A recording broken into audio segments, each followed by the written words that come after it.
politics, media, culture, all of these things. Now, basic superstructure kind of announced by postmodernists and everything, and they're all, written off completely, but obviously we were right, because as we can see now, all things happening now, we have our economic crash, and we have, Galvin coming up, Bernie Sanders, the water charges movement, so there is a connection, so there is that connection there, it's justified now. Now, I'm saying that we don't want to be deterministic about it, that, you wouldn't want to be, saying one thing happens and the other thing will happen, and the way Stuart Hall put it once was that how things begin, but not necessarily how they finish. So we know there's a big economic crisis, there's going to be effects in politics. We don't necessarily know what way those effects are going to go. They could be good, they could be bad, but we can be pretty sure they're going to happen, and that's kind of where we're coming from. So looking at this in terms of the media, and I'm interested in crisis theory. The interesting thing about, we're talking about economists and everything, and all the what's economists, pretty much none of them have anything to say about crisis. None of them have anything to say. According to orthodox economics, there are no crises. According to orthodox economics, everything just works, the market is self-regulating. This, obviously, as we know, isn't true evidence and all around us. So there's a few theories that are out there. One of them is financialization. And the theory of financialization, very briefly, talks about how the finance factors of the economy are becoming more powerful. So the growth of financial capital and not profitability is the main problem. And then the problem with the finance capitalists is they have a very short-term idea, and we talk about that in terms of the media.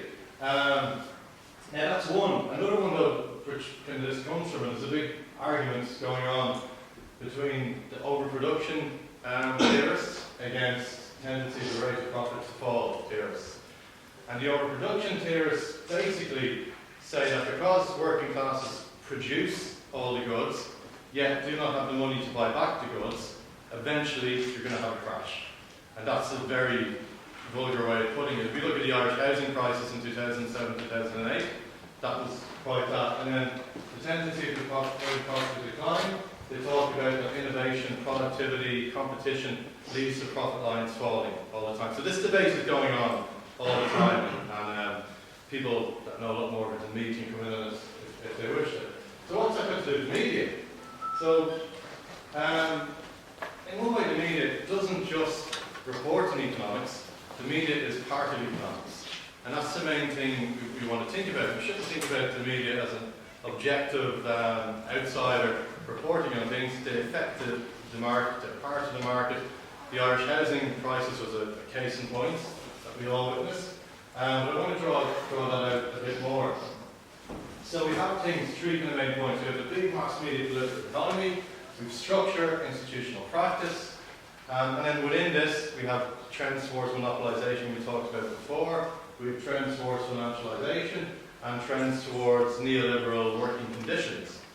Then within a second point, within the market dialectics between the media and the market, they affect one another. If we look at the housing crisis, for example, the media very much pushed sales of houses. It very much talked down the crisis, but then what happens?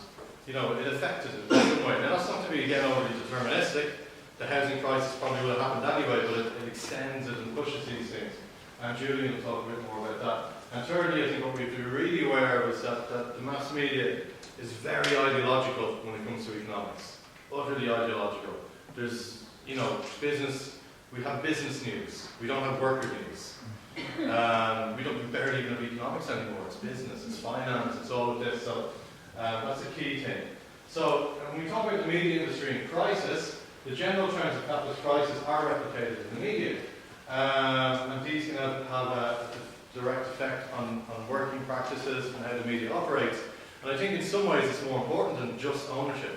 Because your working conditions have as much to do with your reporting as who owns it. If you're, have very bad working conditions, you're not secure, you're not safe, you could be not sacked in a week, you're not, so these kind of conditions are just as important. Now, at the same time as well, we have the rate of profit to decline. We're seeing declining profits in a lot of media organisations. we're seeing a lot of overproduction. We have a lot of more media organisations, ironically, being owned by the same people, but there's loads more of them as well. Now, and then again, crisis in labour is really talking about that, how the labour force, and journalists are a labour force, and all the other technical parts, and how they're operating, and how the big structural changes in all working conditions affects journalism.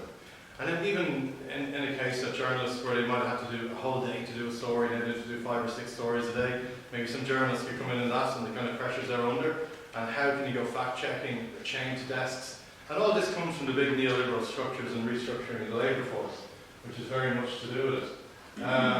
Also, a really nice quote here from David Simon, who's reminding us not to be overly deterministic about things like the internet and technology, that some of these processes are there long before this came about. I really like this quote came from, he was presenting to a Senate committee in America in 2009.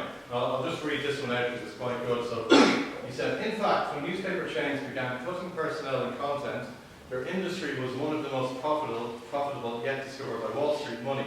We know now because bankruptcy has opened the books that the Baltimore Sun was eliminating its afternoon edition and trimming nearly 100 editors and reporters in an era when the paper was achieving 37% profits. So it wasn't a lack of profitability that was making do this, it was financialization in this case.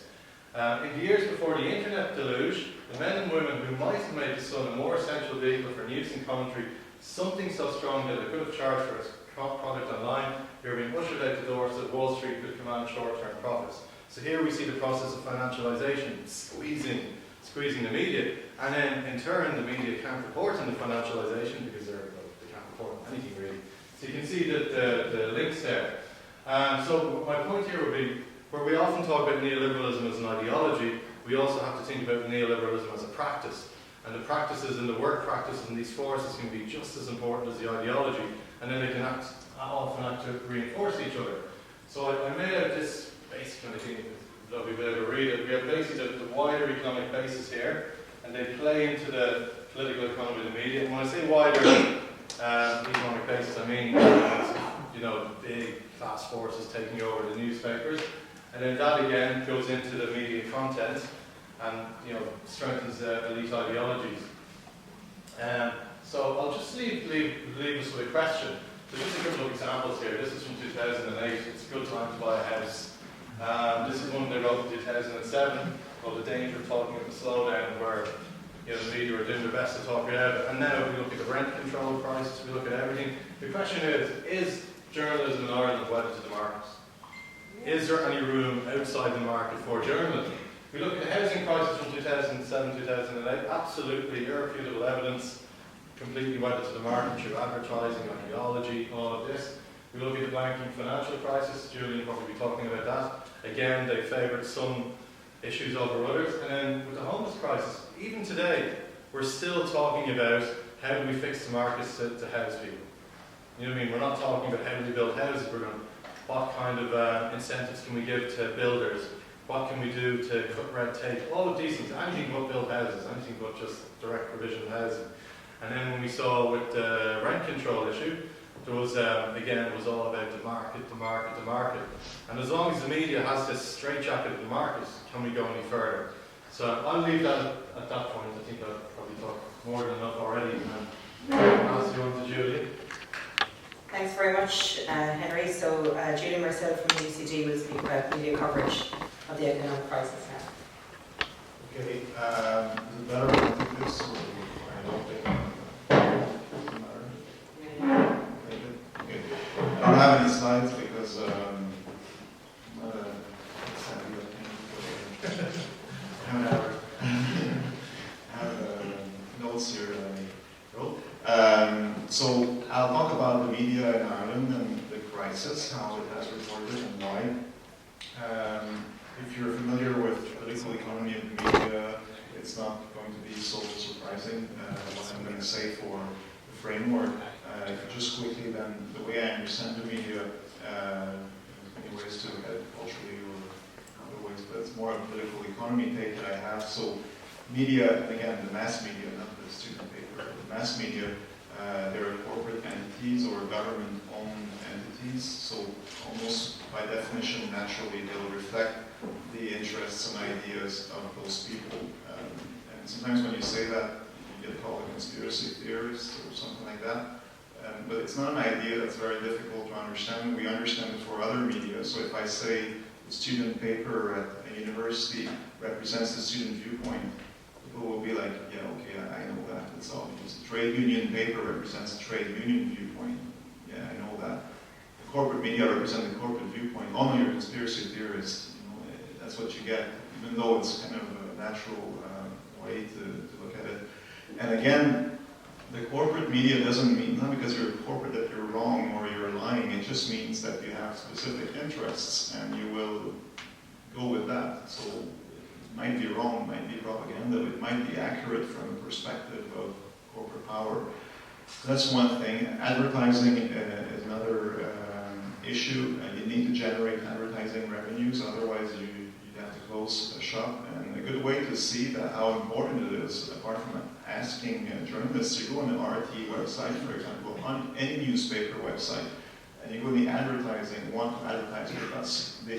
That's not just like one guy running that. There's a big army of people that it's very important for them to get advertising money. So let's say on RT's website, every radio show is sponsored. They have a sponsor with its logo. So Ford will sponsor a show about the environment, for example, or Bank of Ireland sponsors a show about the economy. So basically they pay for the show. If they don't sponsor it, you can't run the show. So of course you're going to have influences there. And it's not like that Bank of Ireland needs to call the host and say, hey, you were a bit too tough on banks.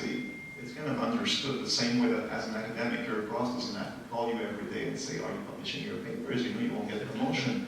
If you're in that business, you know that. And then, again, it doesn't mean it's bad. It just means that it's those interests that are specific there.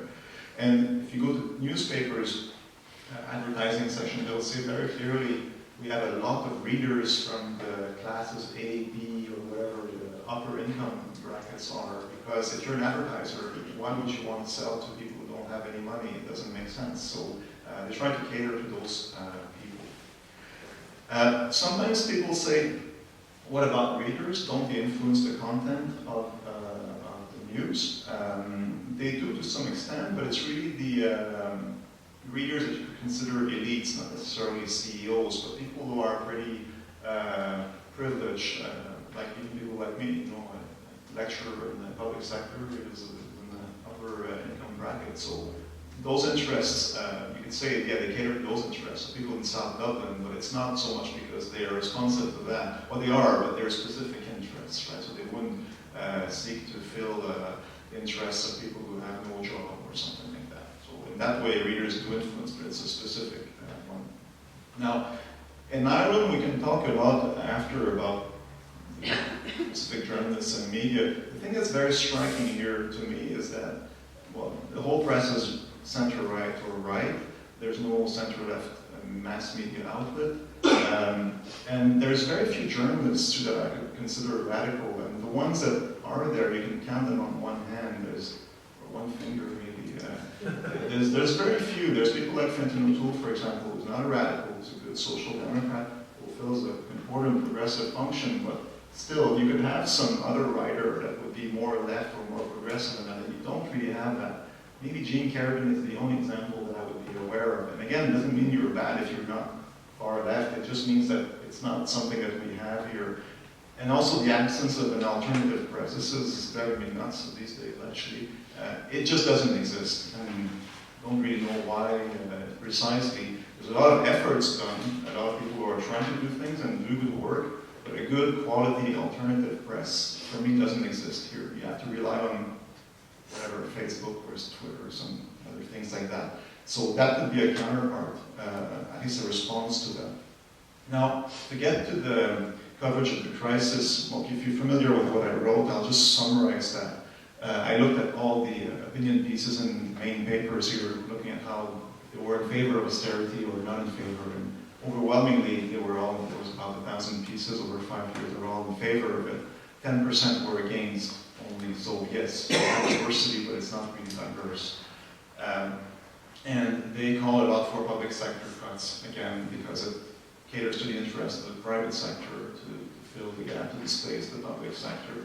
And if you look at the authorship of articles or people who are invited on talk shows or on the radio, they mostly come from establishment sectors. There's very few people from trade unions, for example, or from marginalized groups or communities. You don't see them. And when you see them, you know you see them because they stand out, because you don't see them very often. Right? That's one thing. And the media, it's difficult to say, oh, what should I do to be a good journalist? Well, basically, to be rewarded, you need to repeat what power says, right? If you say austerity works really well to revive an economy, it's not true at all, but you'll get promoted for that. You get a column in Sindo or something like that, right? So that's what, well, Dan O'Brien does that. He's very successful, a lot of rewards. So there's a lot of rewards for people who go with the flow, and it's hard if you go against it. On the contrary, well, you're not going to get rewarded very much. And there's a lot of topics we can take like that. I talk about just austerity. I'll give you just bullet point examples, right? We can talk more. I'm more interested in the discussion here because the framework, maybe it's already obvious. Things like, there's a lot of cuts that were made to government spending. One I've investigated is cuts to rape crisis centers around the country. I'm the only one in the country who has those data. Now it's published. But I did this, it took me 2 months to call all the rape centers, and they didn't even know themselves their cuts that they had. So I compiled that. I published it fully in the Irish Times and on broadsheet. I didn't get a single call from any media outlet in this country, from any feminist or anything, to report on that. Not a single one. Only one, Dumb Duck Radio, called me, and they said 3 hours after, oh sorry, we'll change our program, you're not on the show anymore. So that's a very good example of, and it's not even a radical issue. It's cuts to rape centers. I mean, you could be a Fine Gael and love that issue just because you want to maybe support women's rights or whatever. You know, it's not like calling for a revolution or anything like that. So that's one example. Another one, this morning the Panama Papers, there was a long article in the Irish Times, very long and very poorly written as usual. No hyperlinks, bad grammar and all that. I think it reflects just the attention that's paid in quality. And the title was, people who are clients of that firm in Ireland were from all walks of life. So it's not just the rich people, even like ordinary people, explicitly stated. I mean, didn't you see that? And you're like, oh yeah, we do investigative journalism. Oh yeah, I'm sure you do, right? I mean, that's the kind of twist that, you say, oh no, it's not just a rich person. Everybody was guilty, just like we remember the lines from the party. Yeah, we all party. It's the same kind of thing. So we want to protect the establishment. So when the Cayman Islands, they cater to a lot of people who are unemployed, for example, apparently. Also, there's many other, like, Podemos is a good example. Podemos is a thing we don't really have in Ireland, or we have Sinn Féin or something else, but never had that kind of big rising with the austerity. If you look at the coverage of Podemos in the Irish press, well, first you look at it and you don't really see it because there's not much about it. And when you have something, I did a study, I think it was like 15 articles or something over a year, which is what you would expect, a lot of coverage if you had a progressive press. And Dan O'Brien was saying in the Independent, I think, Podemos is like, they're thugs, they're anti-democratic. So that's the coverage you get if you get anything. Sinn Féin here, I mean, the demonization of Sinn Féin is amazing. Whether you hate Sinn Féin or you love Sinn Féin, you can just see that it's so, I mean, it's just ridiculous. At one point, Jerry was like a rapist, terrorist, thief, and everything you want. It's just really striking. And the reason for that is, again, because it's a direct threat to the establishment, right? So it has nothing to do with your politics even, it's just a logical reaction. The water charges I won't talk about because we'll have a full debate about that. Anyway, there's a lot of other articles, like points that you could lay out. I'm going to stop here because probably you guys have maybe more questions or examples of that. But virtually everything that's covered, you could link it to that framework of understanding. Thanks. Okay. Thank you, Julian. Mark Cullinan is now going to speak on Audrey and the Euro debt crisis from 2012 to 2013.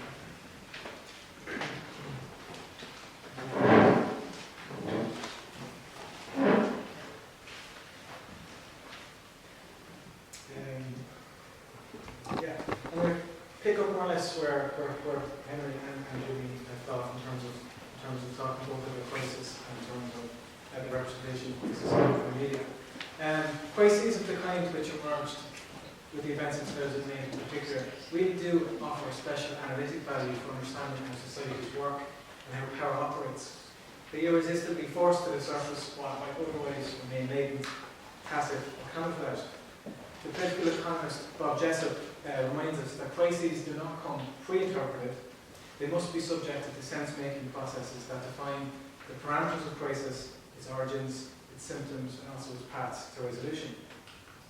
Now, this creates particular problems for journalism practitioners who are on the front lines of narrating and mediating the meaning of economic, political, and social upheaval, yet for whom conditions of profound uncertainty and turmoil in established orthodoxies, which goes on with crisis, is very uncomfortable terrain for a whole host of reasons, not least because of the disrupting effects that crises have on the sphere of consensus that journalism requires for its professional canons of value neutrality to retain any credibility.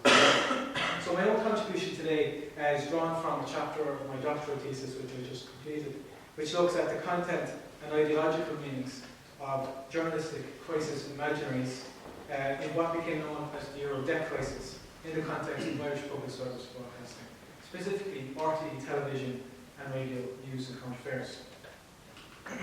So I selected this topic because of the momentous nature of events between late 2011 and 2013, which saw domestic democratic politics in Greece and Italy in particular clash in very profound and very dramatic ways with an increasingly radicalised and even desperate supranational crisis management regime led by Europe and the other Troika institutions.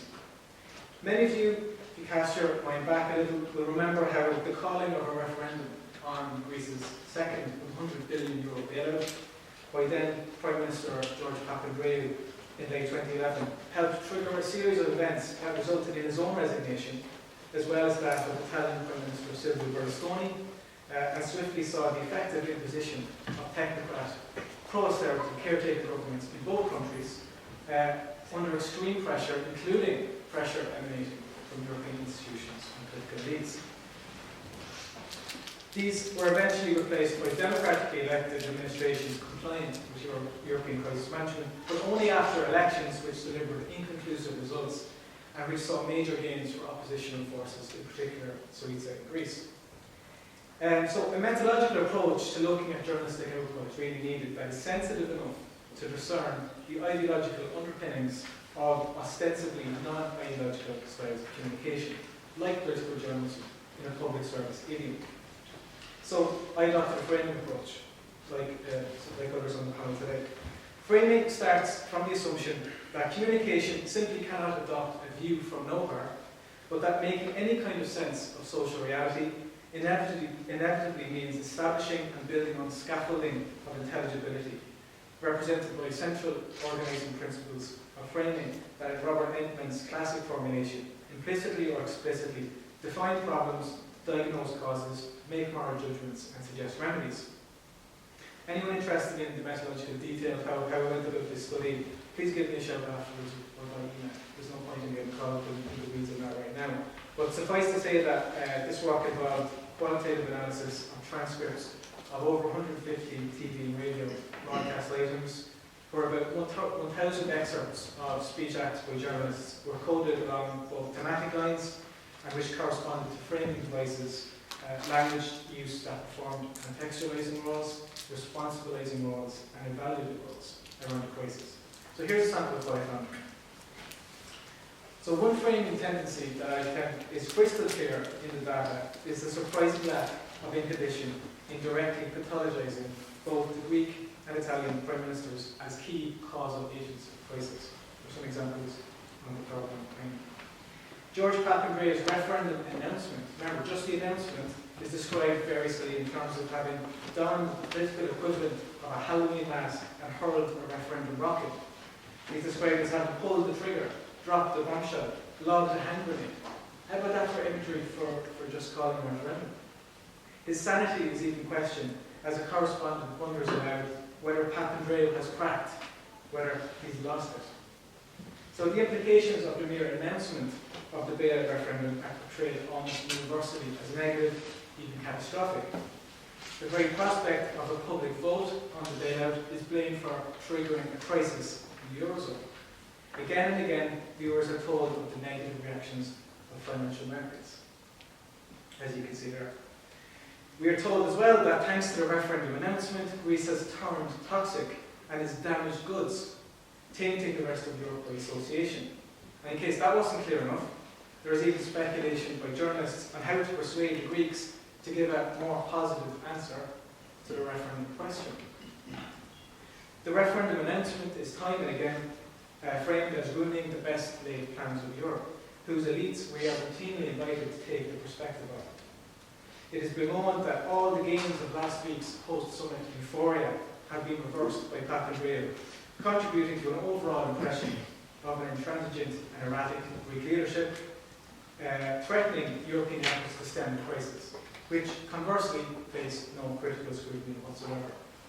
In Italy, Silvio Berlusconi fares just as badly. His removal from office is presented as the sine qua non of Italian and Eurozone recovery, principally because European political elites and financial markets have lost faith. And some examples of that are there. So, and as for how we're invited to think of events back home, well, we're not exactly offered too many internationalist expressions of solidarity. Quite the contrary. Here, a correspondent offers his advice to the Irish government on how it should respond to unfolding events in Greece. He says, from the point of view of the Irish government, you just have to position yourself for the future, avoid any kind of blame, or as much blame as you possibly can, and position yourself well for the future. Make sure that you look after yourself.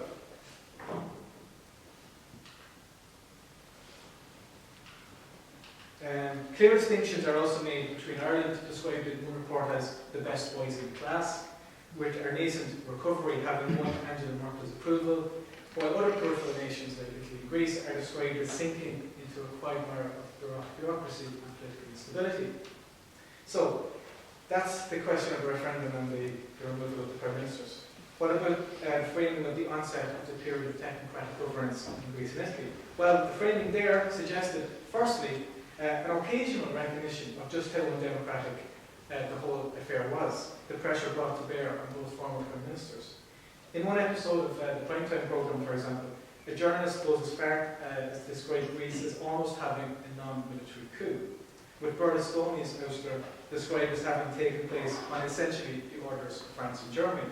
Despite this, however, across the sample they analysed, the appointments of former ECB banker Litis Papadimos and former EU Commissioner Mario Monti as technocrat prime ministers in both countries are met time and time again with explicitly positive evaluations.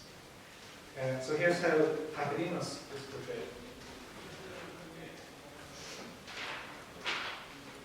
It's made clear again and again that the job of both the Papadimos and Monti governments is quite simply to implement the bailout in Greece and manage the austerity drive in both countries. Here's how Mario Monti's role is described. The sole aim of managing Italy's austerity drive. The formidable task of reassuring the markets. It goes on and on and on. This is just a small representative sample of the kind of framings we found. Quite extraordinarily, their ability to take unpopular measures is explicitly celebrated as positive, because they will be able to dispense great, painful measures that career politicians beholden to the rubbing in of electoral democracy would shy away from. Here's how one reporter comments on that. It's just pro-growth measures.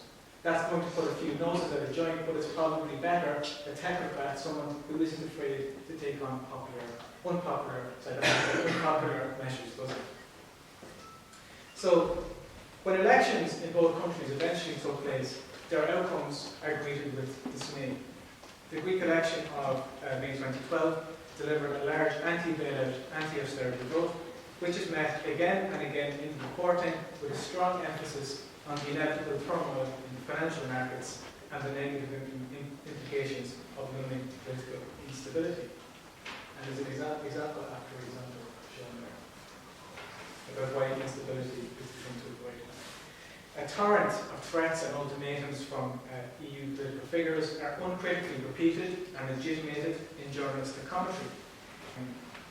George Papandreou's referendum announcement, remember just the announcement, is described variously in terms of having donned the political equivalent of a Halloween mask and hurled a referendum rocket. He's described as having pulled the trigger, dropped the bombshell, lobbed a hand grenade. How about that for imagery for just calling a referendum? His sanity is even questioned as a correspondent wonders aloud whether Papandreou has cracked, whether he's lost it. So the implications of the mere announcement of the bailout referendum are portrayed almost universally as negative, even catastrophic. The very prospect of a public vote on the bailout is blamed for triggering a crisis in the Eurozone. Again and again, viewers are told of the negative reactions of financial markets, as you can see there. We are told as well that thanks to the referendum announcement, Greece has turned toxic and is damaged goods, tainting the rest of Europe by association. And in case that wasn't clear enough, there is even speculation by journalists on how to persuade the Greeks to give a more positive answer to the referendum question.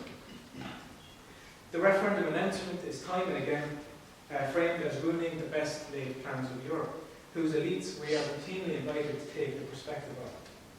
It is bemoaned that all the gains of last week's post-summit euphoria have been reversed by Papandreou, contributing to an overall impression of an intransigent and erratic Greek leadership, threatening European efforts to stem the crisis, which conversely face no critical scrutiny whatsoever. In Italy, Silvio Berlusconi fares just as badly.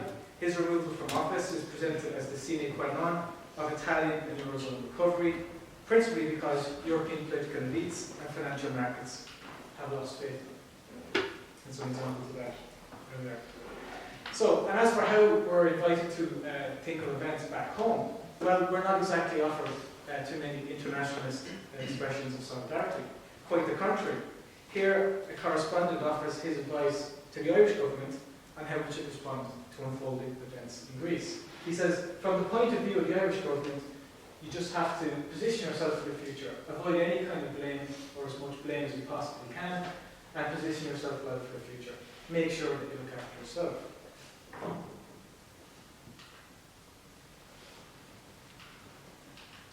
Clear distinctions are also made between Ireland, described in one report as the best boys in class, with our nascent recovery having won Angela Merkel's approval, while other peripheral nations like Italy and Greece are described as sinking into a quagmire of bureaucracy and political instability.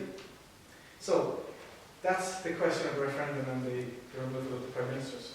What about the framing of the onset of the period of technocratic governance in Greece and Italy? Well, the framing there suggested, firstly, an occasional recognition of just how undemocratic the whole affair was, the pressure brought to bear on those former Prime Ministers. In one episode of the Primetime programme, for example, a journalist goes as far as to describe Greece as almost having a non-military coup, with Berlusconi's ouster described as having taken place on essentially the orders of France and Germany. Despite this, however, across the sample I analysed, the appointments of former ECB banker Lucas Papademos and former EU Commissioner Mario Monti as technocrat prime ministers in both countries are met time and time again with explicitly positive evaluations. So here's how Papademos is portrayed. It's made clear again and again that the job of both the Papademos and Monti governments is quite simply to implement the bailout in Greece and manage the austerity drive in both countries. Here's how Mario Monti's role is described. He's the sole aim of managing Italy's austerity drive. The formidable task of reassuring the markets. It goes on and on and on. And this is just a small representative sample of the kind of framings we found. Quite extraordinarily, their ability to take unpopular measures is explicitly celebrated as positive, because they will be able to dispense great, painful measures that career politicians beholden to the Urbanian electoral democracy would shy away from. Here's one reporter comments on that. It's just pro-growth measures. That's going to put a few noses at a joint, but it's probably better a technocrat, someone who isn't afraid to take on unpopular measures, doesn't it? So, When elections in both countries eventually took place, their outcomes are greeted with dismay.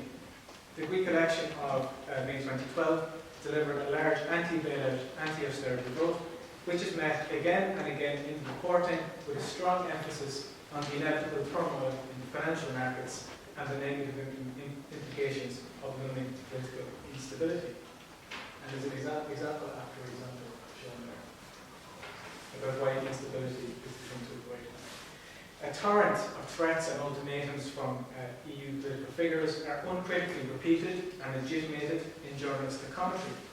Greece's ejection from the euro and maybe even life is simply so hopeless that they, voters, feel that they can be seduced, if you like, or confident enough to vote for the radical left.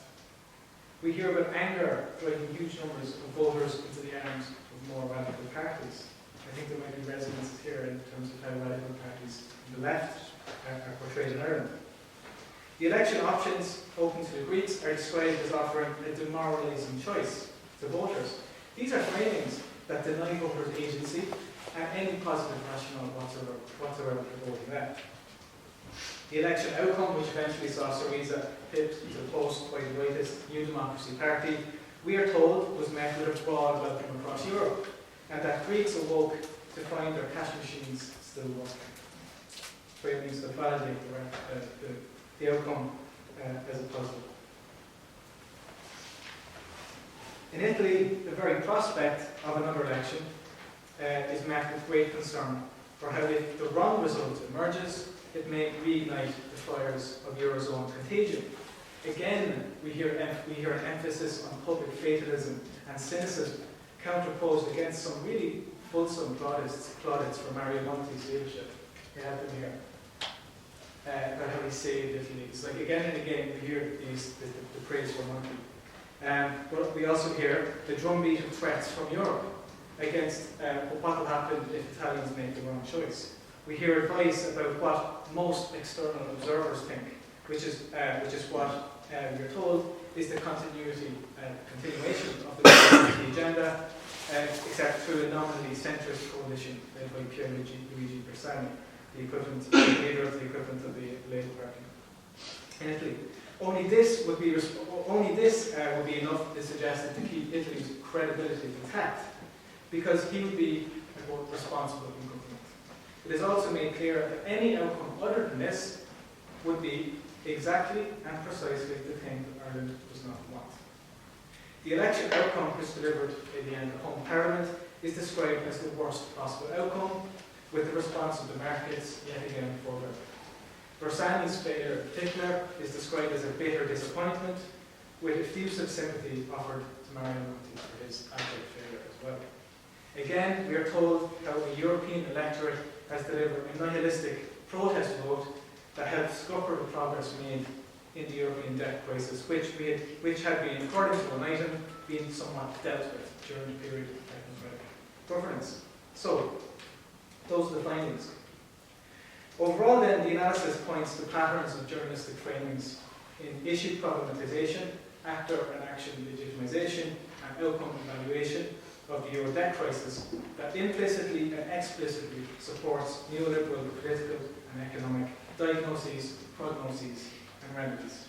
This is accomplished, as I've shown, through the active delegitimization of political incumbents for their inadequate commitment to austerity and market reforms, a celebration of technocratic governance on the basis of its alignment with the dictates of European crisis management, and a pervasive aversion to the return of power in both countries, as publics delivered their judgment on austerity, gave the wrong answer, and were judged harshly for it.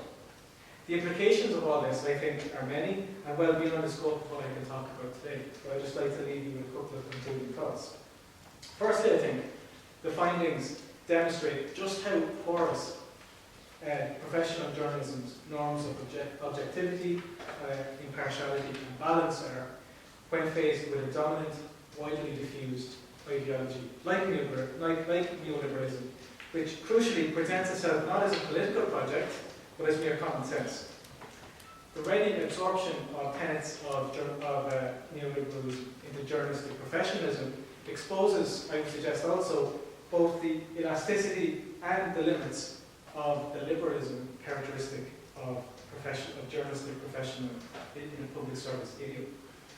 The stresses of economic crisis push it so easily from what you might call the veneration of electoral processes and the inviolability of mandates, and God knows we've heard an awful lot about that over the recent Easter, into a posture of legitimizing the disciplinary logics of neoliberalism that herald, I believe, a headlong rush into a new era of post-democracy.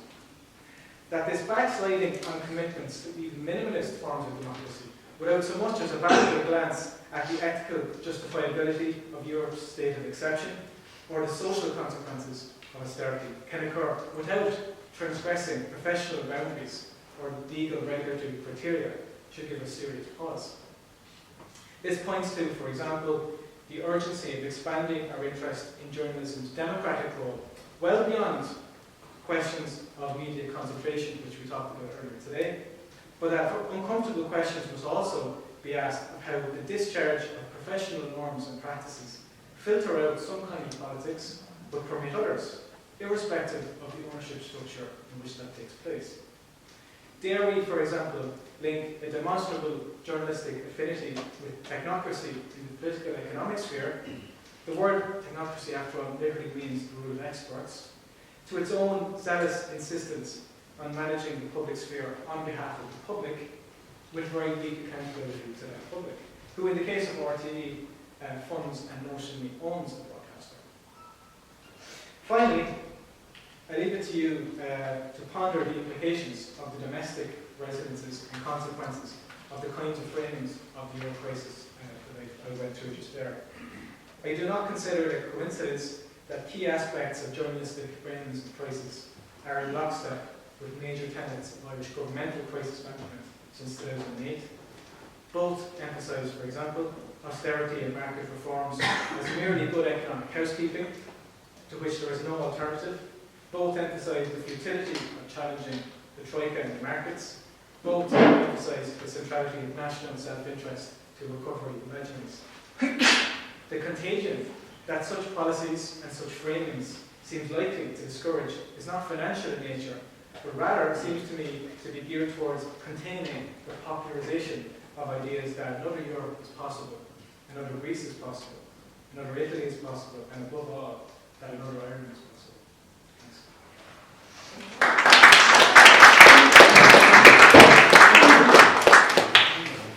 Thanks very much, Mark. Ciara Panellists from IGTEL and now. Hi, I'm my study looks at the privatisation of board gossip because it brings to kind of a local, regional level some of the things that the other producers have been talking about on a global level, bringing home to us the relevance of the neoliberal orthodoxy as through the media and revealing to us the nature of the ideological role that the media plays. I'll wait a moment for the slides.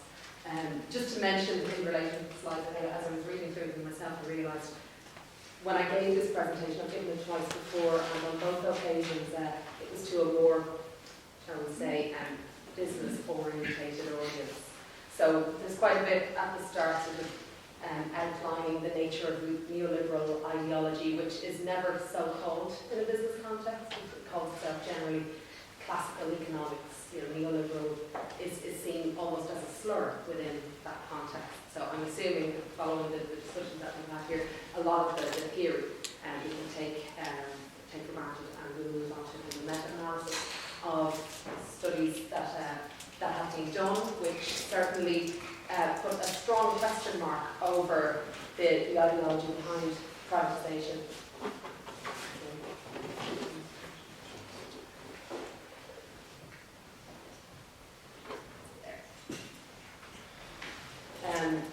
It certainly puts a question mark over the effectiveness of privatisation, and also tends to look at the issues in relation to privatisation, that the metrics that tend to be applied would be very micro-orientated. As we know, macro-orientated metrics oftentimes sometimes tend not to be applied because they're much more difficult to measure.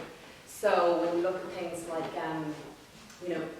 a typical metric that would be applied to privatisation is the share price thereafter, what happened to it, did it go up or down, and completely omitting the wider economic fallout that can sometimes be a result of privatisation. So I'll move through.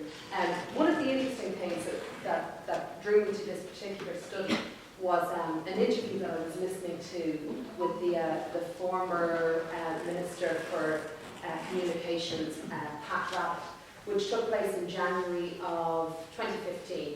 And on the panel with him were a number of contributors. I think it was Marion Finucane's Sunday morning programme, and Dr. Rory Hearn was on of Maynooth University. And like him, I found myself listening to the interview and thinking, did Pat Rabbit really say that Aircom, Bord Gáis, wasn't privatised? And in fact, that is what he said. He said that we didn't privatise Bord Gáis, we retained the network in public ownership. And it got me thinking, I thought, I'm pretty sure, I thought I was aware that Bord Gáis had been privatised during the course of 2014, so I began to investigate. Lo and behold, the next day, Rory Hearn, that had been on that panel, had written an article for the Examiner questioning that very same point, that what exactly happened, and why is there even a question mark hanging over it that Pat Rabbit would be able to say, as the Minister in charge, be able to say, no, we didn't privatise Bord Gáis, when we most certainly did.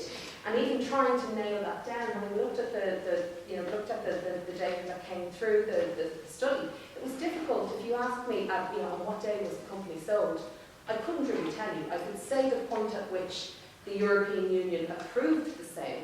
So it was a very vague process, and one certainly that I would argue the media did little to clarify. In fact, any of the reporting that was there on the Bord Gáis privatisation was very biased indeed, and we'll get into the details of that. So you might not be able to read this quote here, it came from Money Guide Ireland, saying that the Irish population was probably not aware that the privatisation had taken place. I mean, ask yourself, probably most of you are customers of Bord Gáis. Did you know? A lot of people that I've spoken to actually don't know. They think that Bord Gáis is still a state company. And that even their own customers wouldn't have noticed, because while the sale was approved by the European Union on June 16th, the takeover had already quietly happened. And I think that's kind of insidious in its own right, that a national entity like Bord Gáis would be taken out of state ownership and transferred, sold to 3 private companies essentially. And not only would we not have a debate about it, but we'd scarcely even know that it had happened. And that I think is quite interesting to say the least. So, we won't go into the details of Bord Gáis. I'm sure you're aware that it was incorporated from a series of companies into a national state organisation in 1976. Like I said, I'll move through this quickly. To look at privatisation, some of the traditional arguments for privatisation versus the arguments against privatisation, just to briefly recap. We tend to hear that the rehearsed arguments will tell us that privatisation brings increased competition, market efficiency, the pressure of having shareholders makes everything more efficient, works better supposedly, that consumers get greater degrees of choice, that it allows for specialisation in the market, and that it unburdens government from having to provide all of these services. It therefore frees up the resources to do other things that we're supposed to really want, like hospital beds and education and stuff like that.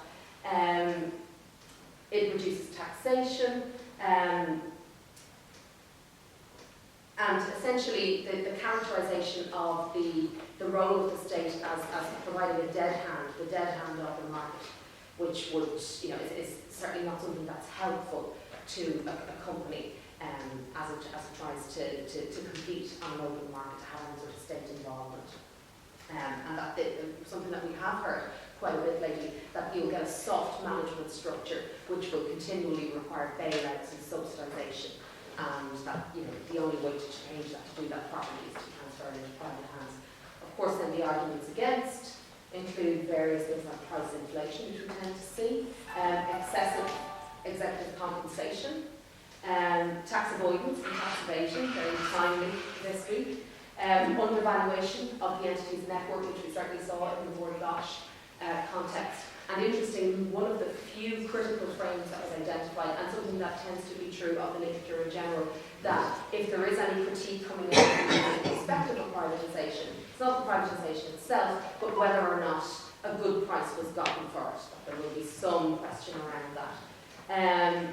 Raised costs and surge profits, publicly leveraged buyouts, workforce pay reduction and redundancy, of course, asset stripping, which we've seen over the last 16, 17 years with Aircom as it changed hands time and time again. Subsidised operation of private enterprise, which essentially is what is happening in Fort Gosh, while the state retains the interesting implications for those of us who would look at these issues.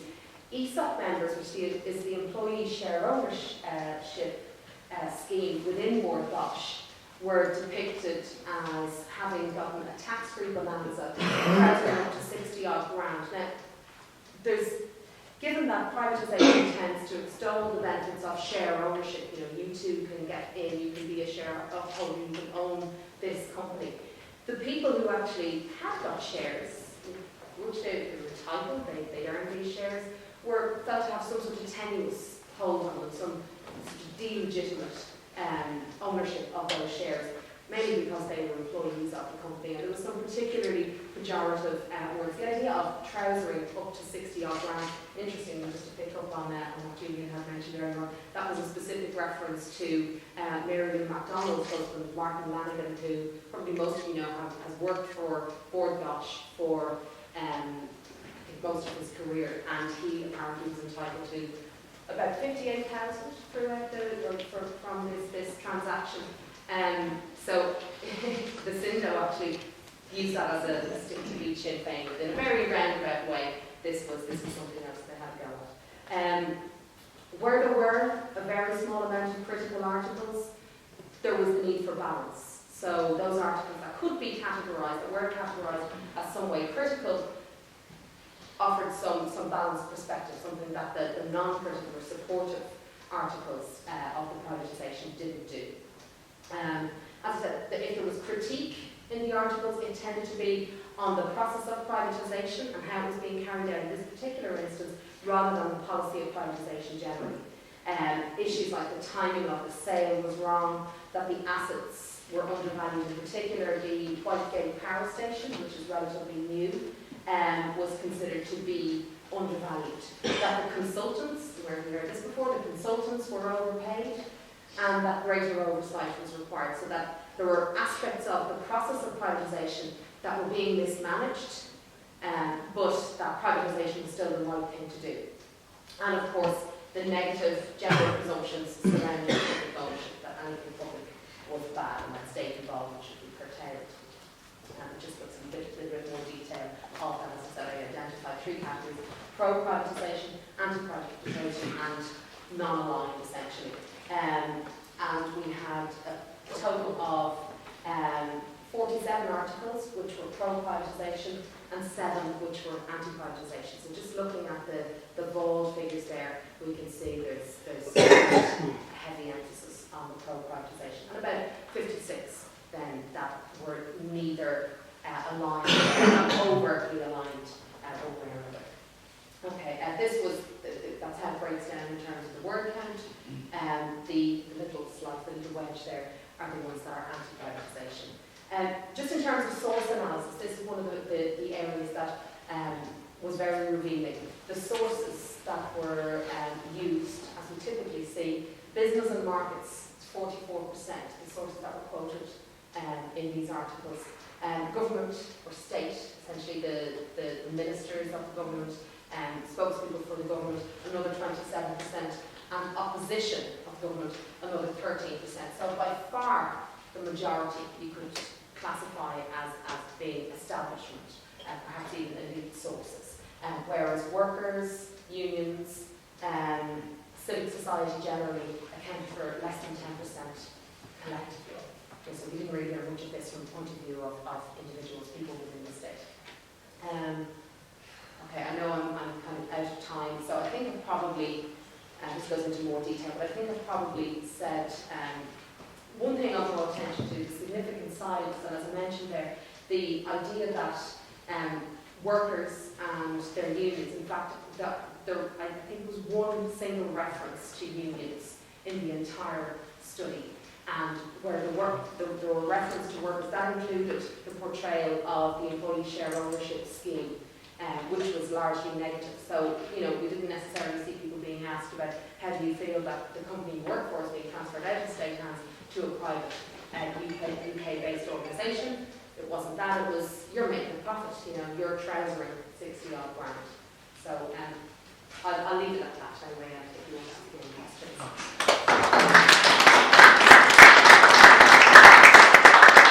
Thanks very much, Ciara. We're going to open up the floor now for any questions that you might have in the previous presentations. Yeah.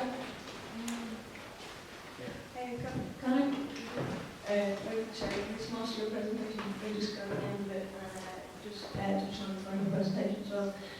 Just really highlighted the level of sophistication and psychological insight that comes with this market ideology, and really just practically how. Just kind of what I wanted to ask earlier about your rambles, but practically how do we take that as journalists and in a way, because you do have a job to educate the public, in such a way that, something like this, you can explain it to them without, telling them what to think. So if they're driven by the market, how can they be autonomous as such? No, just that, that, just the fact that our human frailties are understood incredibly well, obviously, by how things are delegitimised and undermined, and how behaviour works, how self-censorship works. All of this, it's well understood, and it's something that we all really need to understand as well in order to combat it. And really, how do we get that across to people? I suppose is my question. Is that for myself or Julian? Yeah, for 2 years, I guess. How do we do that practically? How do we popularise critiques or what? No, just, alright, it shouldn't be a very complicated thing to explain to educate people that they need to pay just a little bit more tax. That's not difficult, and I know it shouldn't be so difficult for people to understand that. A lot of the stuff we heard today at this stage is kind of common sense, maybe as well. Everybody knows comedians line is biased. We all know this. Dogs on the street and all of it. So, how do we get the conversation started?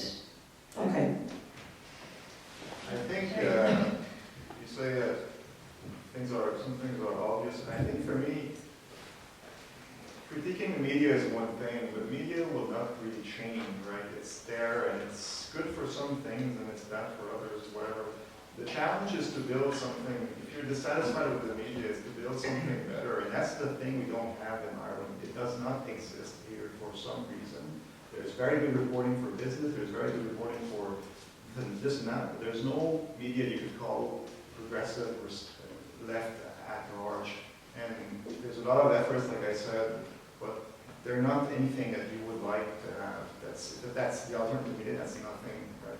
So that's the thing that we should focus the conversation, I think, much more than critiquing the media and talk all day. No, not critiquing the media, just how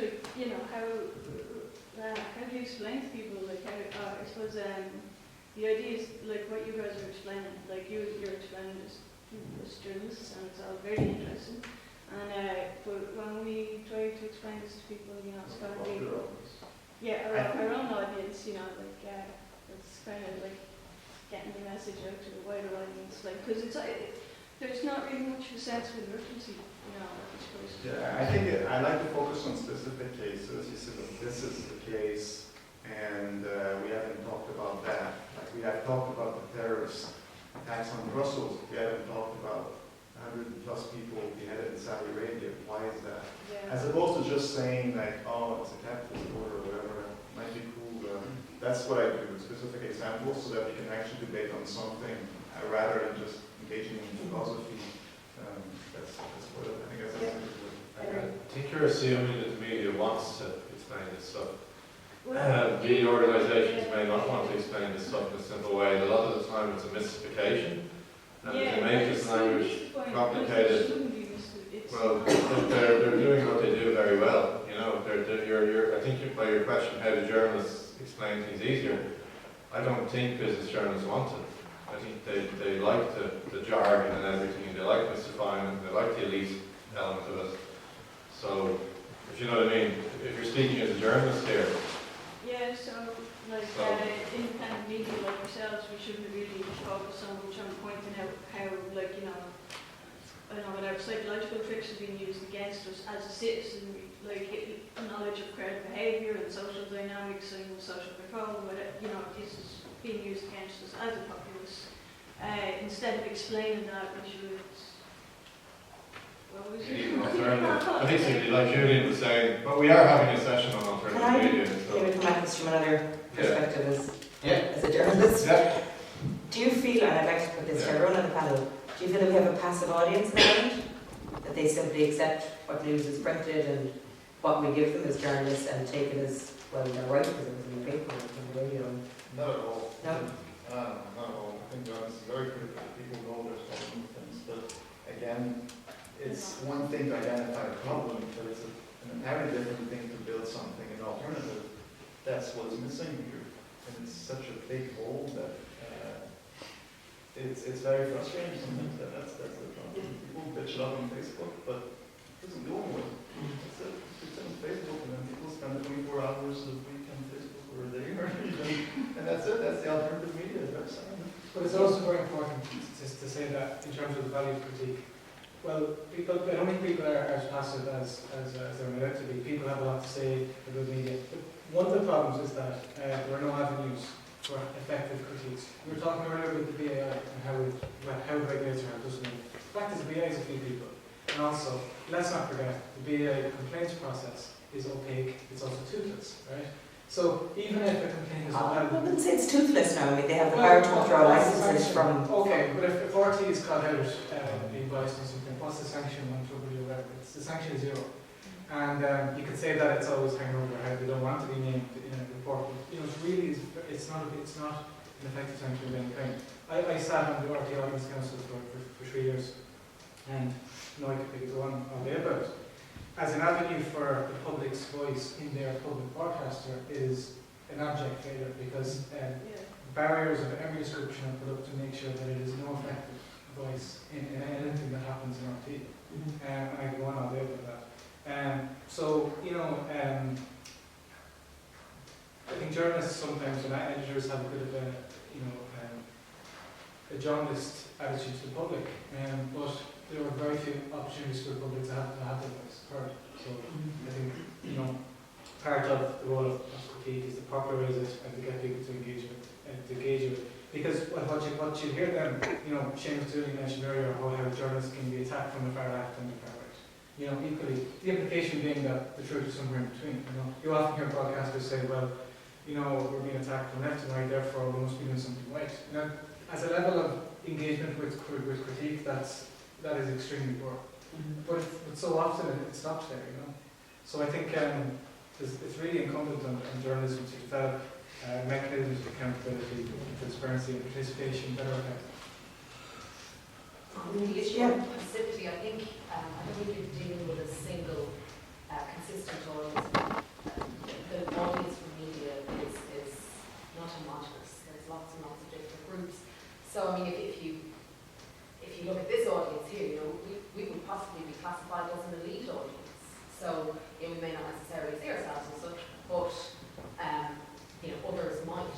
So although critique takes place, you know, depending on the context of that critique, you know, and how far down it trickles, it may be less relevant. But I do think that social media has certainly given a forum for dissent and for, you know, I use the term sort of heckling hedging for ordinary people who may not necessarily have media training or may not have any real understanding of journalism or how news is constructed. That there is maybe a critique forming, that people are increasingly looking at the media and seeing an agenda And I think that's very evident in the water charges, particularly as, when we see platforms, information that trickles out in spite of the media's best intentions. And of course then the types of labels that the media will place around it, the sinister fringe and these sorts of categories to ward off the general public, the ordinary people from going too far. But when, let's face it, I lecture, that's my job. All day, every day I see my students online. That is one medium that is getting through to them. And so when you look at the level of coverage and the height of the controversy surrounding the water charges, in particular the idea of Gardaí, large numbers of Gardaí who were being deployed to essentially mind the holes, people could see that for what it was, and there was no way of caging that kind of information. So I think as we increasingly move into these sort of contested spaces, it's very hard to control the media flow. And if you look at it, take Arab Spring as an example of that, and sort of how information trickled out of places like Tahrir Square and stuff. It went by Twitter. It didn't get a chance to have a news construction and sort of clear narrative applied to it. So the more contestation there is, I think that's a good thing. The more it trickles out.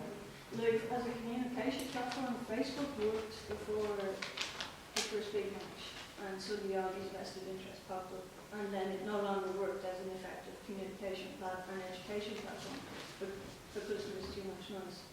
So, we have this porous effect, it's great, but we need a new platform. Be very, very careful. Social media is just, anything you see on Facebook, are you really going to rely on some guy who took a picture of a cop doing something? Yeah, I mean, that's my beef. That's why now we have that so much, because we have nothing else, right?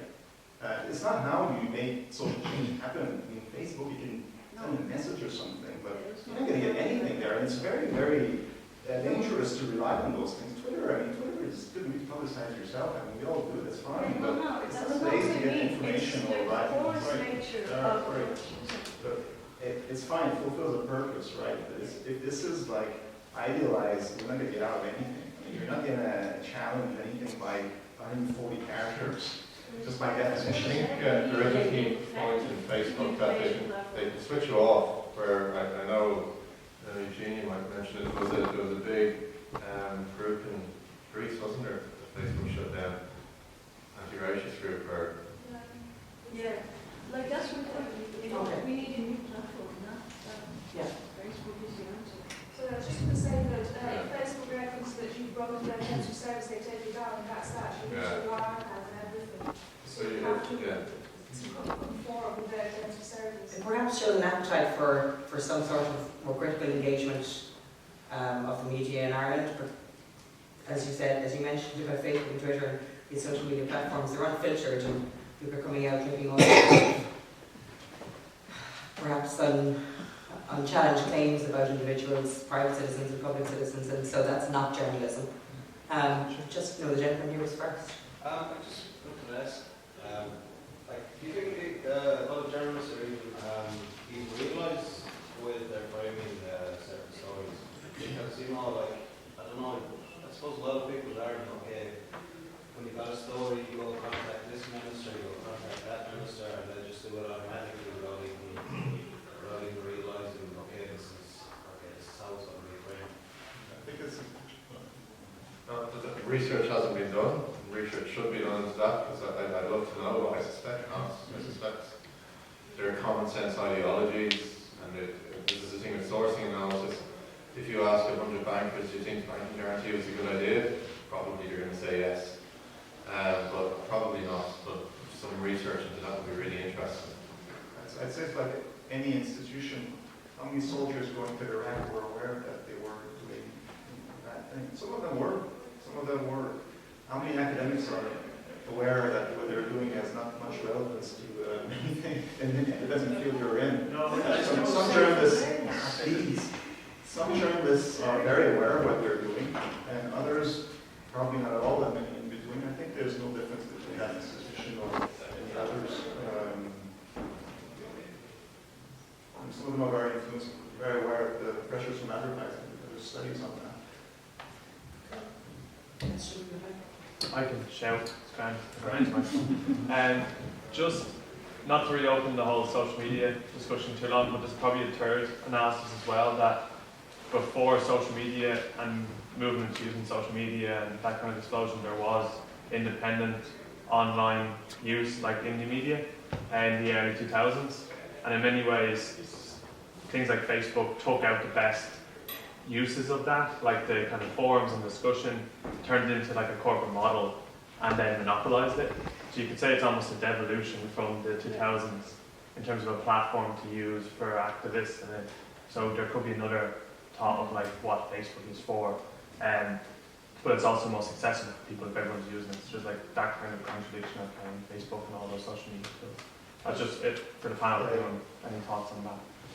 If you want to know what Facebook, if you're a business person, are you going to get your news from the Financial Times, Business Post, the Wall Street Journal, or Facebook? You're not going to go to Facebook to get the news on the markets. You're going to get quality reporting from the FT, from the Wall Street Journal.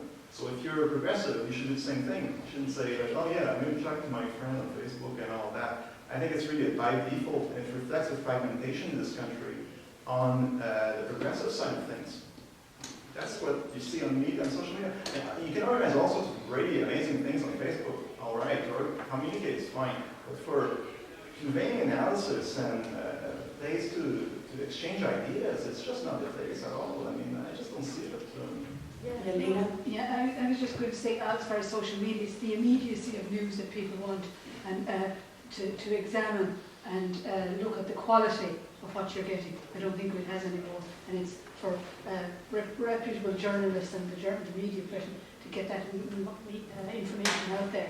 I think that's where there is a major problem, because I think most people, ordinary people, don't have the time to investigate, and they read it, and then it's there. I think that's the problem. Yeah. I wouldn't be so dismissive about social media, either Facebook or Twitter. It's not just what some frivolous person says in 140 characters and, being all random like that. You set up Facebook and Twitter for yourself. And it's the links as well. I mean, let me be honest, I do read the world largely through Facebook and Twitter and clicking on to various really high quality publications from there. And it's how you set it up, what kind of people you connect with. I mean, there are people all over the world who are writing things and linking to things that I wouldn't discover through previous media. But do you think and I think that's very serious. Before social media, people didn't have access to the same progressive news? Well, no, it's the people. It's the conglomeration of all these things that is available in the stream every day. Yeah. I spend a lot of time on it every day, and increasingly less on traditional media. Some of the things I click onto are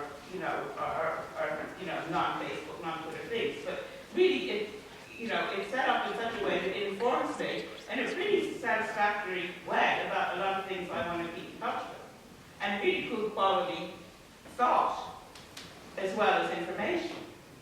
Media is an aggregator, but it's different from writing on Facebook. That's just an aggregator. You're saying no, but it's a way of getting your writing and other people's writing out there. Okay, we're going to move on from this topic shortly. I was going to ask, had through your research, have you seen the movement towards more freelance journalism and how that affects finance as well? I mean, obviously ownership of news production is very important. And as more and more journalists become freelance, the cuts, etc. I think that's why you see such a need towards, certain types of media in Ireland, because an awful lot of journalists are made redundant, but also we don't exist, jobs don't exist in the other types of newspapers, there's no types of media. So is that affecting, is the movement towards more journalism, the continual costs, etc.? Is that moving towards an entrenchment on one side, because those are the people who have jobs and they're afraid to rock the boat? I think so. Yeah. Like Catherine Hayes, the next session is going to be. Yeah. Actually, just one question I wanted to put on the culture side then. Just in terms of ethics, because it's an area of interest to myself. Where do ethics fall into all of your discussions and topics for journalists? Are there ethics anymore in journalism in Ireland, I think? Are they considered as a route for them?